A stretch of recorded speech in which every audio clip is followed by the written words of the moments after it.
Ibu bapak, saudara-saudari, kenalan sahabat, adik-adik, anak-anak sekalian yang saya kasihi, kembali bersama dengan saya Romo Kristoforus Hariliong.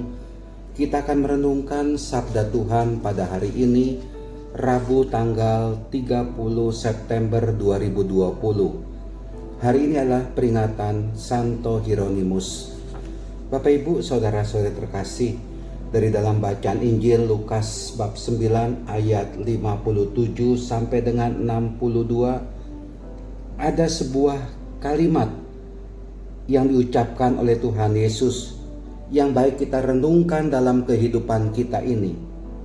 Kalimatnya begitu sederhana, ikutilah aku. Bapak Ibu, saudara-saudari yang terkasih, mungkin kita bisa merefleksikan perjalanan hidup kita. Kita sudah berapa tahun dibaptis, sudah berapa lama dibaptis.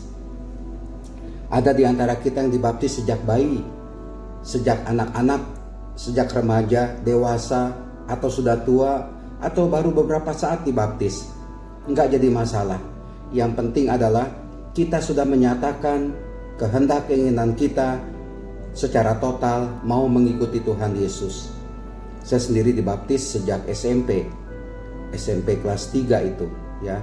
Dan semua punya pengalamannya masing-masing untuk mengikuti Tuhan Yesus. Tetapi kalau seandainya kita bertanya ke dalam diri kita sendiri, apa yang membuat saya mengambil keputusan untuk mengikuti Tuhan Yesus? Banyak sekali jawabannya.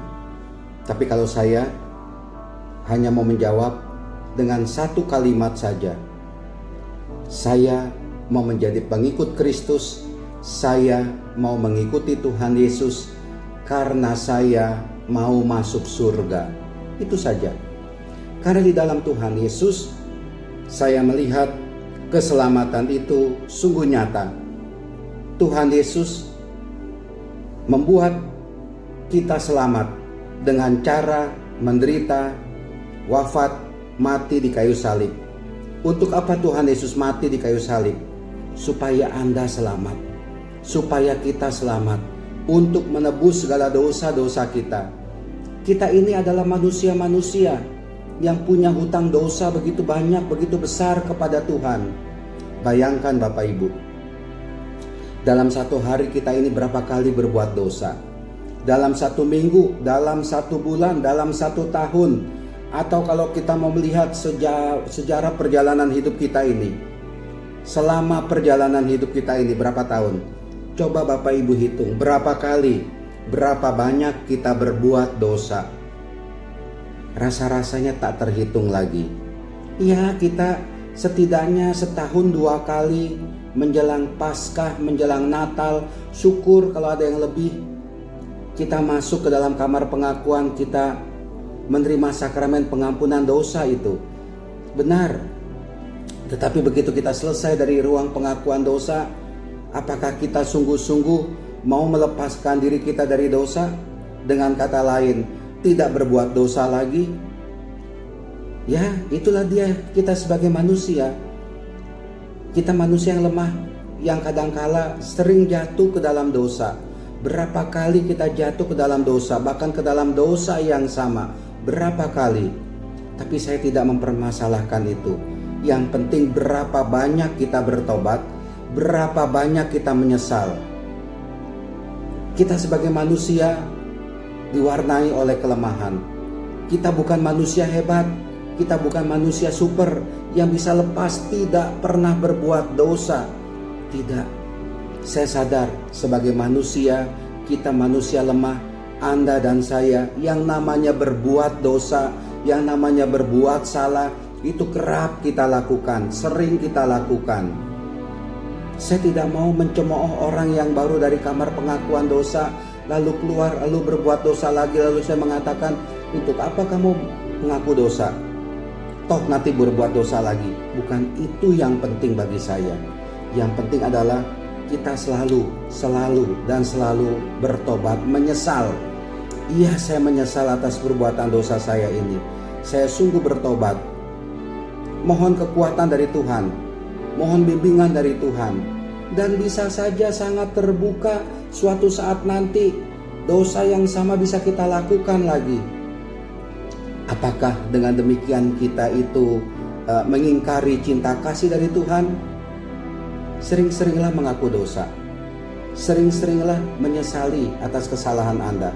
Yang penting adalah kita sungguh menyesal, mau bertobat, mau mengakui segala kesalahan kita, ngaku kepada Tuhan, saya salah, hari ini saya salahnya ini, dosa saya ini. Mungkin besok juga bisa saja sama, tapi yang penting adalah kita dengan rendah hati mengakui segala dosa, kesalahan yang kita lakukan di hadapan Allah. Tidak menutup diri kita terhadap dosa-dosa kita, tidak membentengi diri kita dengan kesalahan kita. Selalu kita mau menyesal atas segala dosa kita. Sebagai manusia, kita tidak bisa lepas dari dosa. Kita tidak pernah bisa lepas dari kesalahan. Kalau ada orang yang mencemooh Anda, kenapa berbuat dosa, kenapa berbuat salah, bilang kepada orang itu, lihat diri Anda sendiri dahulu. Anda orang bersih, Anda orang suci, Anda orang yang tidak pernah berbuat dosa, berbuat salah. Berapa kali dalam satu hari orang itu berbuat salah, berbuat dosa? Jangan menilai orang lain, tapi lihat diri kita sendiri. Dan untuk itulah saya menjadi pengikut Kristus, supaya dosa-dosa saya, kesalahan saya, kenajisan saya ditebus oleh Tuhan Yesus. Dan untuk itulah saya mau menjadi pengikut Tuhan Yesus. Tuhan Yesus, sosok Tuhan yang begitu agung, yang begitu hebat, yang begitu suci, yang penuh dengan belas kasih, yang penuh dengan kerahiman, yang mewartakan cinta kasih ke dunia ini dan selalu mewujudkan kasihnya kepada Anda, kepada kita, kepada saya. Dia yang mau saya ikuti. Karena di dalam Tuhan Yesus saya berjumpa dengan kasih.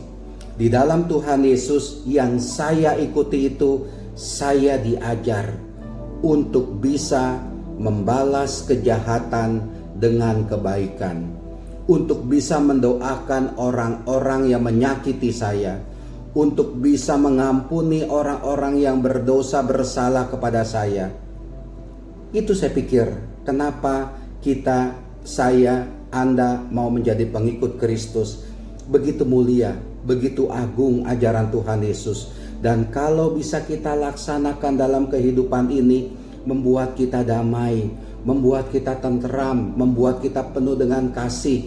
Karena yang diajarkan oleh Tuhan Yesus adalah berbuat kasih. Kita diminta untuk mengasihi orang lain.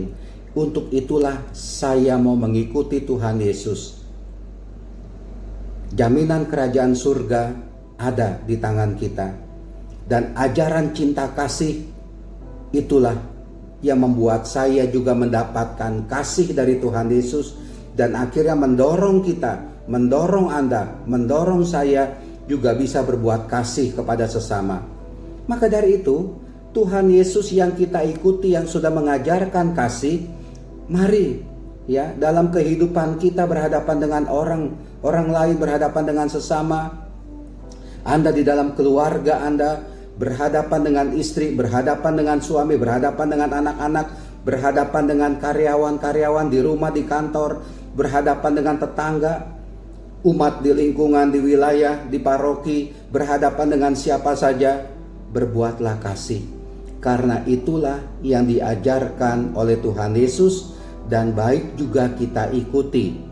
Kita mengikuti Tuhan Yesus bukan hanya memberi diri kita dibaptis, tetapi kita mengikuti Tuhan Yesus dengan cara juga mengikuti ajaran, tindakan, perkataan, pewartaan yang disampaikan oleh Tuhan Yesus dari dalam bacaan Injil, yang intinya adalah berbuatlah kasih satu sama lain. Itu yang membuat saya mau menjadi pengikut Kristus. Dengan segala sejarah perjalanan hidup saya, toh akhirnya saya memutuskan inilah dia sang penyelamat bagi saya. Dialah yang akan menuntun saya masuk ke dalam kerajaan surga. dan menuntun saya untuk bisa mengasihi orang lain sesama saya di dunia ini. Bapak, Ibu, saudara-saudara terkasih, baik juga kita renungkan selanjutnya dari dalam bacaan Injil ini, bagaimana kita mengikuti Tuhan Yesus, ya. Tuhan Yesus mengatakan, ikutilah aku. Tetapi ada orang yang mengatakan, izinkanlah aku pergi dahulu menguburkan Bapakku. Lalu ada Tuhan Yesus juga mengatakan, ikutilah aku kepada orang lain. Tapi ada orang lain juga yang mengatakan, Tuhan, aku akan mengikuti engkau. Tetapi izinkanlah aku pamitan dahulu dengan keluargaku. Bapak, Ibu, saudara-saudari yang terkasih, ini hanya alasan saja. Alasan saja. Sehingga orang tidak sepenuh hati menjadi pengikut Kristus. Kita adalah pengikut Kristus. Tetapi ada kalanya dalam perjalanan hidup ini kita tidak sepenuh hati menjadi pengikut Kristus. Ada saja alasan di mana kita melupakan Tuhan. Lupa berdoa. Itu kadang-kala kita lakukan, ya. Bangun pagi lupa berdoa. Mau makan lupa berdoa. Selesai makan enggan berdoa. Mau tidur lupa berdoa. Mau bekerja, selesai bekerja, lupa berdoa. Mau belajar, setelah belajar, lupa berdoa. Ya, itulah dia dalam hidup ini. Kadangkala juga kita enggan membuka kitab suci, membaca Injil, membaca kitab suci. Aduh, malas rasanya. Lebih baik saya nonton drama Korea atau drama yang lain yang ada di TV. Ya, Anda boleh nonton drama, film-film seperti itu. Tetapi mari, kita kan sebagai pengikut Kristus, kita mau tahu itu apa ajaran Tuhan Yesus, apa itu perbuatan Tuhan Yesus, dan kita mau mengikuti, setidaknya mau melihat, mengikuti apa yang dikatakan oleh Tuhan Yesus, apa yang diajarkan, untuk kita refleksikan dan menjadi pendorong kita dalam hidup ini, supaya kita juga bisa melakukan hal-hal yang baik, hal-hal cinta kasih, hal-hal kebenaran kepada sesama. Dan hal itu ada di dalam Injil, ada di dalam kitab suci. Kalau kita menjadi pengikut Kristus yang benar-benar memahami, mengenal Tuhan Yesus, baca kitab suci, baca Injil. Di situ kita bisa semakin mengenal, semakin intim, semakin mengetahui, semakin mengerti siapa itu Tuhan Yesus yang kita ikuti. Kalau kita nggak mau membaca kitab suci, malas membaca kitab suci, bagaimana kita bisa mengenal Tuhan Yesus yang kita ikuti? Maka dari itu banyak orang, katakanlah, yang imannya goyah karena tidak dekat dengan Tuhan, karena tidak pernah berdoa, tidak pernah membaca kitab suci, malas ekaristi, malas rosario. Besok sudah bulan Oktober, kita sudah mulai aktif lagi. Sebenarnya bukan aktif lagi. Doa rosario itu atau doa kepada Bunda Maria itu bukan hanya bulan Mei dan bulan Oktober, tapi setiap saat kita lakukan dalam hidup ini. Kita berdoa kepada Allah, kita berdoa kepada Tuhan Yesus, kita juga berdoa kepada Bunda Maria, kita berdoa Salam Maria, kita berdoa rosario. Intinya apa? Supaya kita mendapatkan tuntunan, perlindungan, berkat, rahmat, kasih dari Tuhan. Itu, ya, kita mengikuti Tuhan Yesus karena kita mau semakin dekat dengan Dia. Kita menyerahkan diri kita menyerahkan hidup kita untuk dituntun di dalam Tuhan Yesus. Dan tuntunan di dalam Tuhan Yesus itu menyelamatkan kita dan mendorong kita juga untuk berbuat kasih kepada sesama kita. Bapak, Ibu, saudara-saudari terkasih, jadilah pengikut Kristus yang setia. Sekali Anda menjadi pengikut Kristus, sampai mati menjadi pengikut Kristus. Saya juga sampai mati menjadi pengikut Kristus. Kita sampai mati menjadi pengikut Kristus. Kenapa? Karena Tuhan Yesus sudah wafat untuk Anda. Tuhan Yesus sudah wafat untuk kita. Tuhan Yesus menyelamatkan kita dari segala dosa kita. Di dalam Tuhan Yesus, kerajaan surga terbuka bagi kita.